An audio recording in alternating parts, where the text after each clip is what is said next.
જય શ્રી કૃષ્ણ બધાને। તો આજે આપણે બનાવીશું હોળી સ્પેશિયલ જે ઘૂઘરાની રેસીપી આવે છે એ બનાવીશું, પણ એ એક જાતની મીઠાઈ છે અને તમે જોઈ શકો છો। જુઓ, આ રીતે મારી સરસ મીઠાઈ તૈયાર થઈ ગઈ છે અને આપણે અંદર એક સરસ મિશ્રણ ભરી અને આ રીતે સરસ ઘૂઘરા બનાવીશું।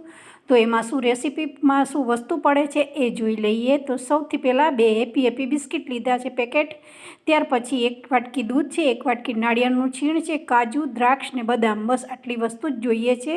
ત્યાર પછી મેં 2 પેકેટ બિસ્કિટના લીધા છે અને એને આ રીતે સરસ આપણે કાઢી લેવાના છે। ત્યાર પછી એક મિક્સર જાર લેવાનું છે અને મિક્સર જારમાં આ બિસ્કિટનો બધો ભૂકો કરી દેવાનો છે અને આ રીતે તમે જોઈ શકો છો એકદમ આપણે ફાઇન પેસ્ટ નથી કરવાની, એકદમ સરસ ભૂકો કરી દેવાનો છે। હવે આપણે ચાળી લેવાનો છે જે આપણે ભૂકો કર્યો છે બિસ્કિટને એને, કારણ કે આમાં થોડો મોટો ભાગ રહેવો ના જોઈએ, નહીતર આપણે જ્યારે મીઠાઈ બનાવીશું તેમાં મોટો ભાગ ચાળવામાં આવશે। તો આ રીતે એકદમ સરસ ચાળી અને આપણે ઝીણું એકદમ સરસ મિશ્રણ તૈયાર કરવાનું છે। તો તમે જોઈ શકો છો એકદમ સરસ ચાળણીની મદદથી આ રીતે જે બિસ્કિટનો ભૂકો છે એને સરસ ચાળી લેવાનો છે અને આ રીતે તમે જોઈ શકો છો સરસ ચડાઈ ગયો છે અને આ એકદમ સરસ ઘૂઘરા તૈયાર થઈ જાય છે। અને ત્યાર પછી તમે જોઈ શકો છો કાજુ, બદામ એ બી મેં મિક્સરમાં ક્રશ તો કર્યા છે, પણ પહેલાં થોડાક ખાંડણીમાં આ રીતે પીસ કરી દીધા છે કારણ કે અંદર જે મિક્સરમાં મોટા દળવા જે આપણે ક્રશ કરીશું તો એ સરખા થતા નથી, તો આ રીતે જરૂરથી કરવાનું। હવે આપણે કાજુ અને બદામનો ભૂકો નાખી દીધો છે, ત્યાર પછી 1 વાટકી નાળિયેરનું છીણ લીધું છે અને એમાં 1 ચમચી ખાંડ લીધી છે અને 1 ઇલાયચી લીધી છે જે ફ્લેવર માટે, પણ તમારે વધારે તમે ખાતા હો તો તમે વધારે લઈ શકો છો।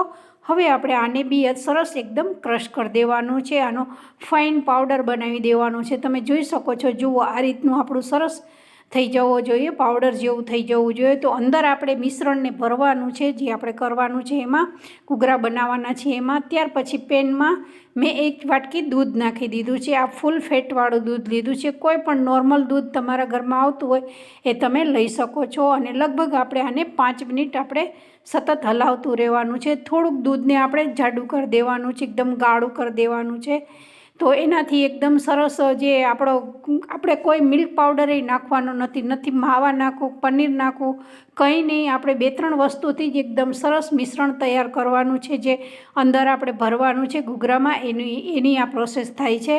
તો હવે જે ક્રશ કરીને તૈયાર રાખ્યું છે એ આપણે થોડુંક દૂધ મેં 5 જ મિનિટ રાખ્યું હતું, તો તમે જોઈ શકો છો, જુઓ આ રીતે મારું સરસ મિક્સ થઈ ગયું છે। ત્યાર પછી દ્રાક્ષને મેં કાપીને નાખી છે, કારણ કે મોટી દ્રાક્ષ જે આપણે અંદર મિશ્રણ ભરીશું એમાં સારી નહીં લાગે જ્યારે આપણે ઘૂઘરા વાળીશું ત્યારે, એટલે આ વસ્તુનું ખાસ ધ્યાન રાખજો કે દ્રાક્ષને થોડીક ચોપ કરી અને આ રીતે અંદર નાખવાની। 2 થી 3 મિનિટ જુઓ તમે આ રીતે સતત હલાવશો તો જો મિશ્રણ છે એ બધું ઠંડુ એકદમ સરસ આ રીતે ભેગું થઈ જશે અને એકદમ પેન છોડી દેશે, તો સમજવાનું કે આપણું મિશ્રણ તૈયાર થઈ ગયું છે। બદામ અને જે આપણે કાજુ અને જે ટોપરાનું છીણ લીધું છે એકદમ સરસ બાઇન્ડિંગ આવી ગયું છે। જુઓ આ ટાઈપનું રહે તો જ આપણું મિશ્રણ અંદર આપણે ભરી શકીએ છીએ, નહીતર ઢીલું રહેશે તો અંદર આપણે જે ઘૂઘરા વાળીશું તો એમાંથી બહાર નીકળી જશે। તો તમે જોઈ શકો છો, જુઓ હવે આપણે આને થોડીક વાર ઠંડી થવા મૂકી દઈશું, લગભગ 5 થી 6 મિનિટ સુધી સાઈડમાં આપણે ઠંડુ થવા મૂકી દઈશું।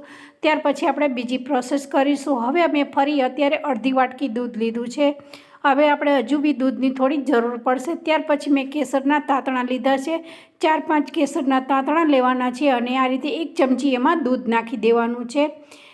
દૂધ છે નોર્મલ ટેમ્પરેચર ઉપર જ થોડું નવસેકું ગરમ દૂધ છે।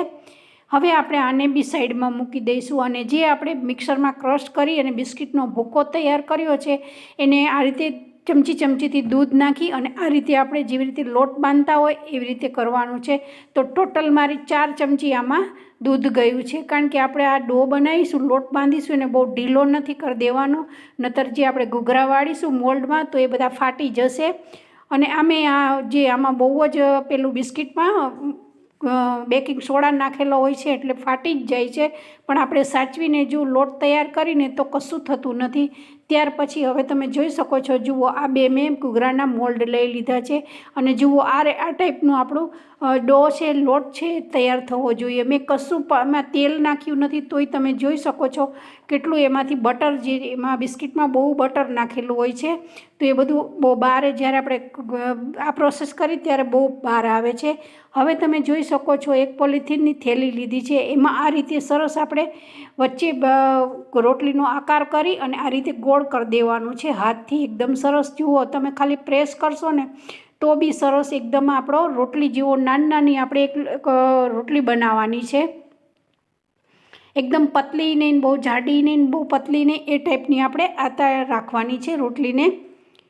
અને બસ આ રીતે એને બી મેં સાઈડમાં મૂકી દીધું. હવે આપણે બીજી બી આ રીતે સરસ બનાવી લેવાની છે. એને બી આ રીતે કોથળી ઉપર જ એ રીતે પ્રેસ કરવાનું છે, તો આસાનીથી સરસ નીકળી જાય છે. અને હાથની આંગળીથી તમે જુઓ આ રીતે થોડું થોડું પ્રેસ કરશો ને તો સરસ એકદમ રોટલી જેવો જ નાની આકાર આવી જશે. અને એકદમ સરસ આ આસાનીથી ઘરે જ એકદમ કોઈ પણ તહેવાર હોય તો આ મીઠાઈ બહુ સરસ તૈયાર થઈ જાય છે. તો જરૂરથી આ મારી રેસીપીને ટ્રાય કરજો અને વિધિ કિચનને સબસ્ક્રાઈબ કરજો. તો હવે તમે જોઈ શકો છો કે જુઓ આ રીતે હાથથી બી સરસ એક તમે ઉથલાવો, જેવી રીતે રોટલો આપણે બાજરીનો ઉથલાવતા હોય એ જ રીતે સરસ થઈ જાય છે. ત્યાર પછી મેં મોલ્ડમાં આ રીતે રોટલીને મૂકી દીધી છે. હવે તમે જોઈ શકો છો જે મિશ્રણ વ્હાઈટ પોષણનું બનાવ્યું છે એ મેં અંદર ઘૂઘરામાં મૂકી દીધું છે અને મોલ્ડમાં આ રીતે તમારે પ્રેસ કરવાનું છે, તો સાઈડનું જે મિશ્રણ હશે એ બધું નીકળી જશે. જુઓ સાઈડમાંથી આ રીતે બધું આપણે કાઢી લેવાનું છે, જે નકામો ભાગ હોય એ કાઢી લેવાનો છે. અને પછી ધીમેક રહી અને પછી આપણે મોલ્ડને ખોલવાનું છે. તો તમે જોઈ શકો છો એકદમ સરસ આપણા ઘૂઘરા તૈયાર થઈ ગયા છે. તો છે ને એકદમ ઇન્સ્ટન્ટ બની જાય એવા બિસ્કિટમાંથી બનતા ઘૂઘરા સરસ તૈયાર થઈ ગયા છે. પણ હા, એક લોટ આપણો બહુ જ સોફ્ટ હોય છે એટલે સાચવીને આ કામ કરવાનું. તમે જોઈ શકો છો થોડું અડવાથી આ ઘૂઘરા એકદમ ફાટી જાય છે, કારણ કે બિસ્કિટમાંથી આપણે બનાવ્યા છે, તો બહુ સાચવીને આ કામ કરવું પડે છે. અને હજુ આને લગભગ આપણે 10 મિનિટ બની ગયા પછી ફ્રીજમાં રાખવાનું છે સેટ કરવા માટે. તો આ રીતે આપણે હવે બીજો મોલ્ડ મેં લીધું છે, એની બી આપણે પ્રોસેસ કરી દઈએ. તો એની બી મેં આ જ રીતે થોડી એકમાં લુવો કરીને બતાવ્યું હતું અને એકમાં જ્યારે અંદર મોલ્ડમાં જ કેવી રીતે મિશ્રણ નાખવું એ રીતે બી મેં બતાવ્યું છે. તો બેય રીતે મોલ્ડમાં કેવી રીતે ઘૂઘરા કરવા એ મેં સમજાવ્યું છે અને બતાવ્યું છે. તો તમે જોઈ શકો છો, જુઓ આ બીજો મોલ્ડ છે ઘૂઘરાનો નાનો, એનો બી મેં આ રીતે સરસ ઘૂઘરો વાળી દીધું છે. હવે આપણે બીજી પ્રોસેસ બી હું તમને બતાવીશ કે મોલ્ડમાં કેવી રીતે કરવું. હવે આપણે રોટલી નથી વણવાનું, ડાયરેક્ટ સીધું જ આપણે એક લુવો લેવાનો છે બિસ્કિટનો અને આ રીતે તમે મોલ્ડમાં અંદર આ રીતે થોડુંક મિશ્રણને પ્રેસ કરવાનું છે. થોડો ભાગ જાડો રાખવાનો છે, તો અંદર આપણે હજુ ઉપર વ્હાઈટ પોષણ છે એ નાખવાનું છે અંદર મિશ્રણનું. અને ઉપરથી પાછી હજુ આપણે બીજી વારે આપણે ચોકલેટનું જે મિશ્રણ છે એ લઈ અને આ રીતે કરવાનું છે. તો હું તમને બતાવીશ, જુઓ આ રીતે. અને આ આપણું અંદરનું મિશ્રણ કેટલું સરસ થયું છે. જો આ જ રીતે તમે લાડુ બી બનાવી શકો છો. તો હવે આપણે ઉપર આ રીતે સરસ બધું આમ દબાવી અને પ્રેસ કરી દેવાનું છે થોડુંક. તો જ્યારે તમે ઉપર બીજું જે ચોકલેટનું મિશ્રણ આ રીતે રાખશો તમે જે બિસ્કિટનું, તો એકદમ સરસ સેટ થઈ જશે. અને ઉપર આ રીતે વ્હાઈટ ભાગ દેખાવો ના જોઈએ, એકદમ સરસ કોટ કરી દેવાનું છે ચારે બાજુથી. સરસ બધી બાજુથી સ્પ્રેડ કરી દેવાનું છે આવી રીતે. તો એકદમ સરસ આપણું આ ઘૂઘરા તમે જોઈ શકો છો ઇન્સ્ટન્ટ બની જાય છે.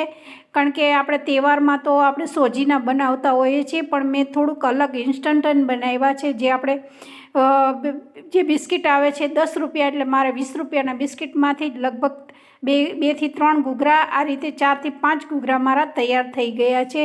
અને હવે તમે જોઈ શકો છો, જુઓ આ સાઈડની છે કિનારી એ બધી આપણે કાઢી લેવાની છે. સાઈડમાં જેટલો ભાગ હોય એ કાઢી લેવાનો છે. એવી જ રીતે હું તમને બતાવીશ કે જુઓ હજુ થોડો ભાગ જેમ તમે પ્રેસ કરશો એમ જે સાઈડનું જે હશે એ ઘૂઘરાનું બધું બહાર આવી જશે. તો આ રીતે એકદમ સરસ આપણા હવે હું તમને બતાવીશ. ધીમે ધીમે જ આ રીતે મોલ્ડમાંથી કાઢવાના છે. આમાં થોડી ઉતાવળ કરશો તો જો આકાર છે ઘૂઘરાનો એ સરખો નહીં આવે, કારણ કે અત્યારે આપણા એકદમ સોફ્ટ છે જે ઘૂઘરા છે એ હજુ સેટ નથી કર્યા. જુઓ આ ટાઈપના આપણા સરસ ઘૂઘરા તૈયાર થઈ ગયા છે મોલ્ડમાંથી. તો આ એક જાતની આપણી મીઠાઈ તૈયાર થઈ ગઈ છે, જે તહેવાર માટે બનતી એક સરસ જે હેપી હેપી બિસ્કિટમાંથી બનતા ઘૂઘરા તૈયાર થઈ ગયા છે. તો તમે જોઈ શકો છો. હવે મેં જે કેસરવાળું દૂધ લીધું હતું એ એકદમ તમે જોઈ શકો છો કેટલો કલર સરસ આવી ગયો છે, કારણ કે લગભગ મેં 10થી 15થી 20 મિનિટ સુધી આ મારું સાઈડમાં જ પડેલું હતું. તો ત્યાર પછી મેં આ રીતે ઉપર એક થોડું છે ડ્રોપ નાખ્યો છે, 2-3 જ ઉપર, અને કેસરનો જે તાતણો હોય છે એ ઉપર રાખવાનું છે. આનાથી જે આપણી મીઠાઈ છે એનો લુક સરસ આવે છે. આ એક ઓપ્શન છે, ખાલી તમે સિમ્પલ આ રીતે બનાવો ને તો બી બિસ્કિટમાંથી આ રીતે મીઠાઈ તો તૈયાર થઈ જાય છે.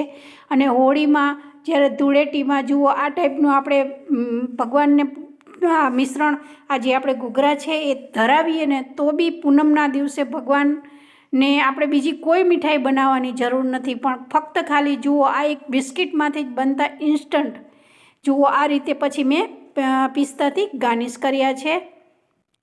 તો આ મારી રેસીપી કમ્પ્લીટ તૈયાર થઈ ગઈ છે. તો બધાને જય શ્રી કૃષ્ણ.